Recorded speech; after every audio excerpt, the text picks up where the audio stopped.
Bien. Sobre las infecciones, aquí tenemos pues, uno que es el protagonista, sin duda. No es este precisamente, ¿eh? El protagonista de este capítulo y de muchas veces preguntas en el examen MIR es el virus del papiloma humano, ¿vale? Repasadlo muy bien, virus del papiloma humano. Recordad que el virus del papiloma humano es la infección de transmisión sexual más prevalente en nuestro medio. Recordadlo. Bien, os agrupo para repasar las ITS en ITS víricas e ITS bacterianas. Bien, víricas. Víricas tenemos el herpes genital y luego el virus del papiloma humano.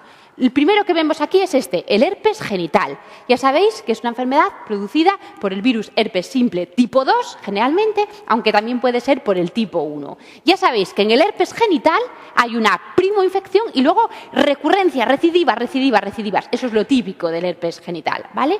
En el herpes genital aparecen una serie de vesículas agrupadas que rompen y ulceran, normalmente acompañado de adenopatías y además cuando es la primoinfección suelen tener síntomas extragenitales, fiebre, faringitis, fotofobia, incluso meningitis, ¿vale? Ya las recurrencias no, los síntomas son más locales, son menos intensos y no suelen aparecer síntomas extragenitales.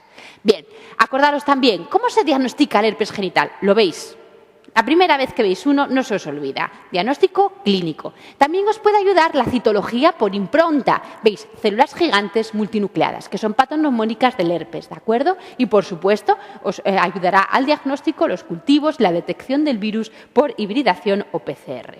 Tratamiento. Problema que tenemos con los virus. No existe tratamiento sistémico que elimine el virus. Lo único que podemos hacer que son tratamientos sintomáticos, con aciclovir, valciclovir o fanciclovir. ¿De acuerdo? Esto es el herpes genital. Bien, pregunta repetidísima en el MIR. Contesto, mujer, en el momento del parto tiene una lesión por herpes genital, una recurrencia. ¿Qué hacéis?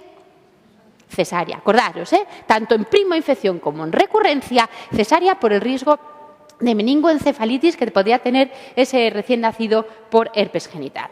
Bien, y aquí el princes, el protagonista, el que manda, el virus del papiloma humano. Fijaros, pertenece a la familia del papiloma viridae. Es ese virus, un virus circular, tiene una cápside icosaédrica, tiene una doble cadena de DNA. Hay como 100 tipos de virus del papiloma humano y fijaros, hasta 40 pueden afectar la zona genital y anal. Ya sabéis que en el virus del papiloma humano, dos grupos, ¿no?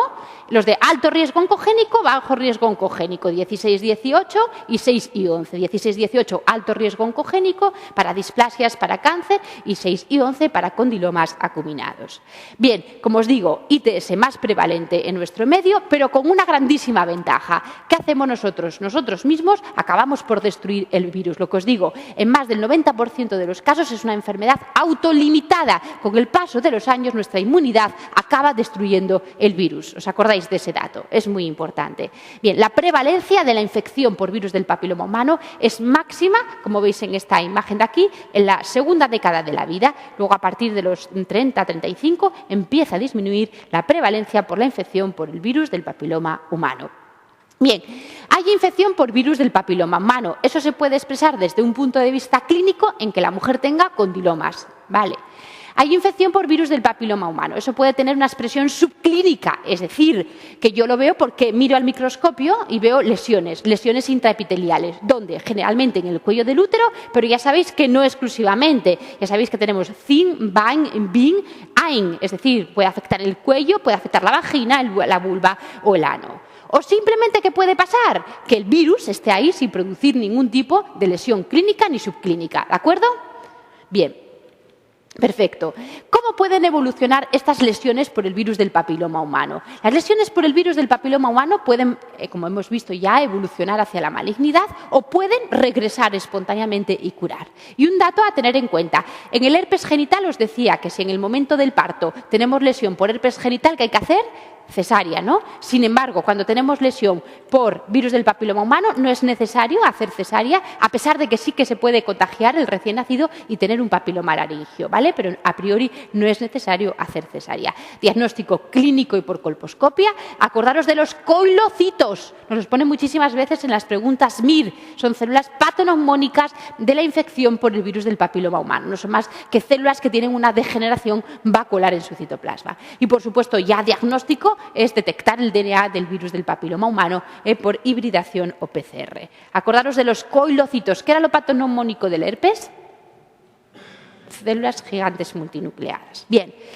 Tratamiento, fijaros, si tenemos lesiones subclínicas o una infección latente no podemos hacer nada, no hay tratamiento posible. Si ya tenemos displasias moderadas o severas, como veremos, sí que hay que hacer tratamiento, ¿vale?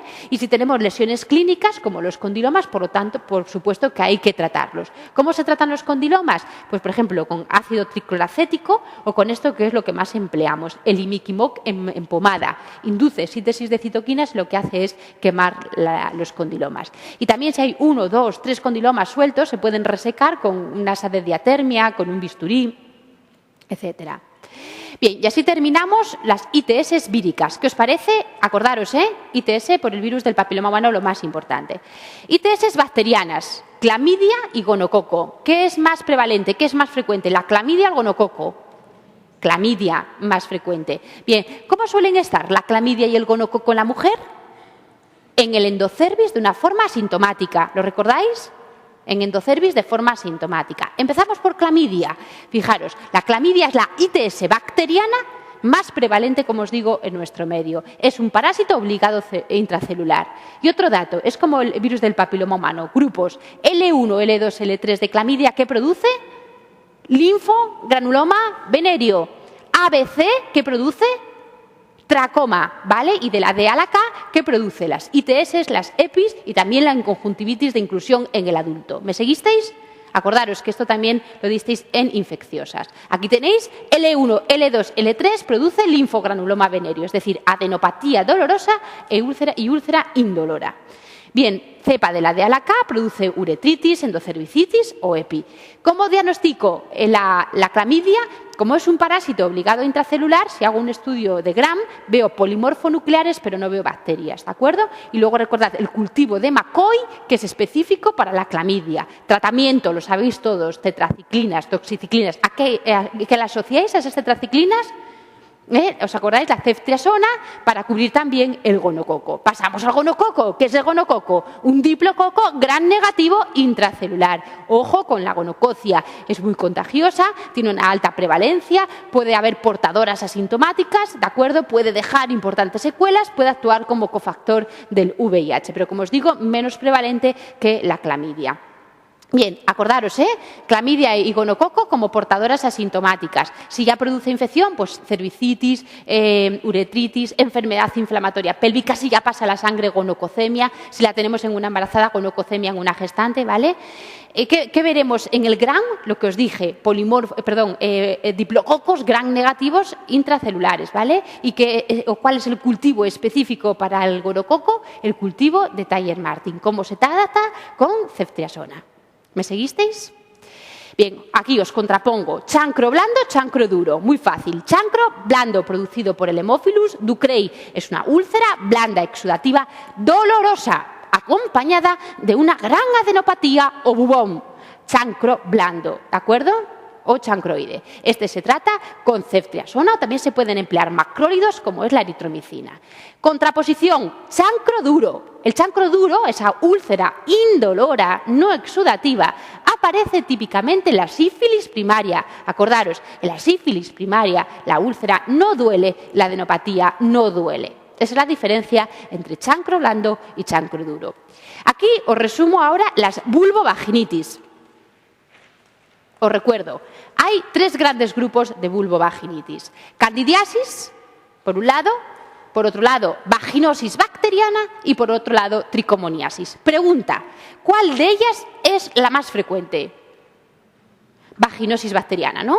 Pero si os dicen, ¿cuál es la vulvovaginitis clínica más frecuente?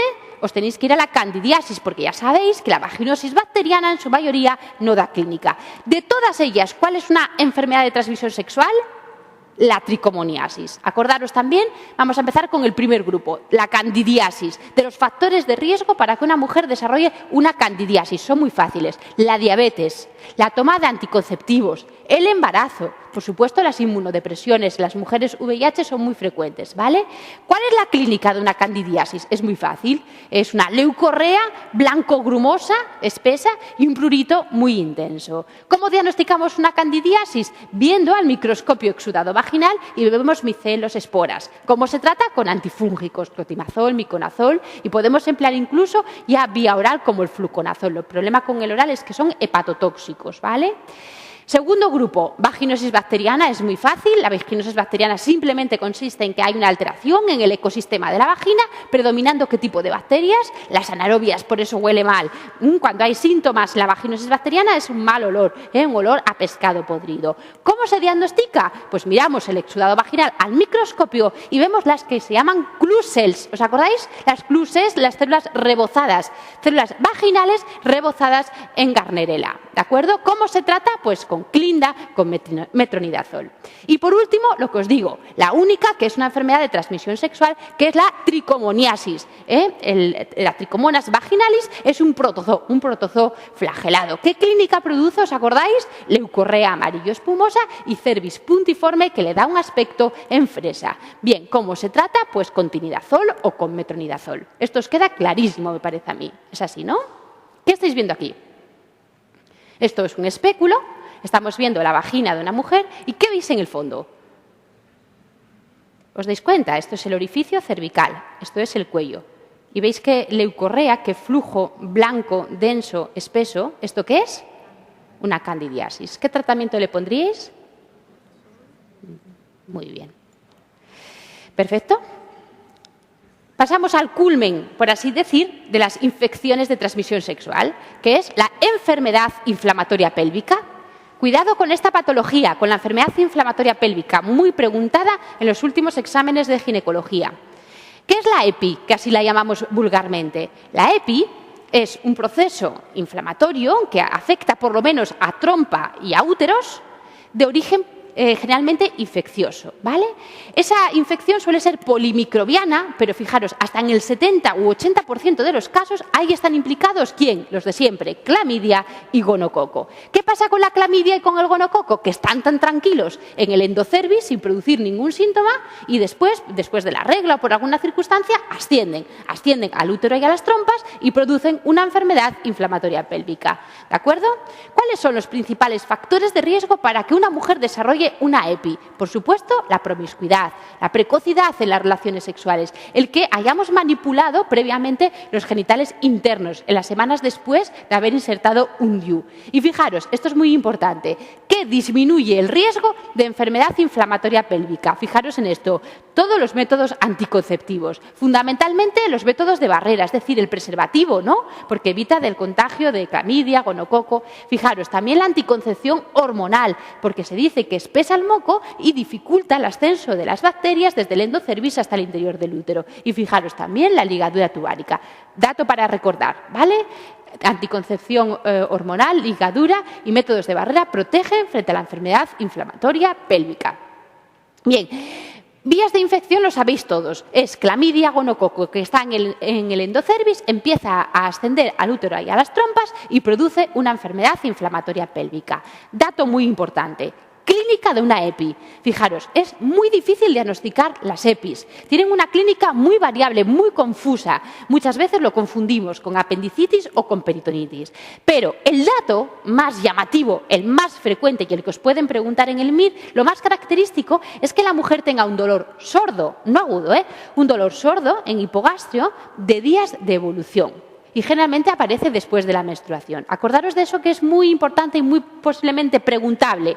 Lo típico, lo más frecuente en la EPI es ese dolor sordo en hipogastrio. Luego puede aparecer leucorrea purulenta, puede aparecer sangrado vaginal, pueden aparecer síntomas urinarios, síntomas digestivos, etc. ¿Y qué pasa si exploráis a estas mujeres? Si exploramos a estas mujeres, lo que más llama la atención es que hacerles el tacto bimanual, 2 dedos en vagina y otra mano en el abdomen. Al movilizar el cuello del útero y al palpar los anejos, eso resulta muy doloroso. Por lo tanto, recordad de la EPI, Síntoma más frecuente, dolor sordo en hipogástreo de días de evolución. Y a la exploración, recordad fundamentalmente el dolor a la movilización del cuello uterino y a la palpación de los anejos. Bien, luego podemos ver además que tiene un flujo purulento, puede tener fiebre. Evidentemente, si es un absceso que rompió, puede tener signos de peritonitis. Y analíticamente, pues va a tener lo que es típico de una infección: leucocitosis, desviación a la izquierda, PCR aumentada, VSG aumentada y, por supuesto, tomaremos cultivos de exudado vaginal y endocervical para confirmar que crecen clamidia y gonococo. Bien, perfecto. Pasamos entonces a lo que sería el diagnóstico. ¿Cómo diagnosticamos? ¿Qué métodos empleamos para el diagnóstico de la EPI? Pues la ecografía. ¿La ecografía en qué es útil? Es útil sobre todo cuando ya hay abscesos tubováricos. Nos permite ver los abscesos tubováricos. Nos permite ver si hay líquido libre en el Douglas. Y luego tenemos la laparoscopia. Fijaros, la laparoscopia os la subrayo en grande porque es el gold standard para el diagnóstico de la EPI. Pero no se hace siempre, no. ¿Cuándo hacemos la laparoscopia únicamente en la EPI? Cuando dudamos en el diagnóstico. No lo acabo de tener claro. No sé si es una apendicitis, una peritonitis o una EPI. Entonces, en ese caso hago laparoscopia. ¿Bien? También hago laparoscopia cuando es una mujer a la que ya le he administrado antibióticos intravenosos y no me acaba de mejorar. Entonces le hago laparoscopia. O bien también cuando ya tengo un absceso grande, que entonces abro el absceso, lo dreno y lo limpio todo. ¿Lo entendéis? La laparoscopia, muy importante para el diagnóstico, pero evidentemente no se hace siempre. Bien, tratamiento médico y quirúrgico. El de inicio es siempre el tratamiento médico. Y un dato que tenéis que recordar también, muy importante. Ante la duda de EPI, hay que tratar. ¿Por qué? Para evitar secuelas muy importantes como la esterilidad. Acordaros, la EPI se afectan las trompas y se acaban obstruyendo, puede provocar esterilidad. Por lo tanto, la norma es, si dudáis si es una EPI o no, lo tratáis. ¿Cómo?